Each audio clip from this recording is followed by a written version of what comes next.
اور مجھے یاد ہے ایک مرتبہ جامعہ فریدیہ کے اندر ایک مہمان آئے لاہور سے. ہم کمرے کے اندر 7 لڑکے تھے پڑھنے والے طالب علم.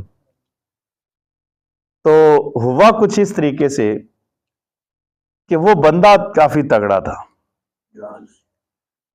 ہمیں نا 2 روٹیاں ملتی تھی، 2 روٹیاں صبح اور 2 شام کو عصر کے بعد.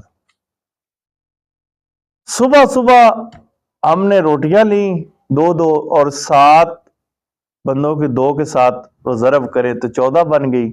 ہم نے کہا کہ چلو مہمان کے سامنے رکھتے، زیادہ سے زیادہ 2 کھا لے گا، بعد میں ہم سارے مل کے کھا لیں گے. ہم نے جب ان کے سامنے رکھی تو پانی ہم بھول گئے رکھنا. 10 کھا کے وہ کہتا یار آپ نے درمیان نہیں رکھا ہوا.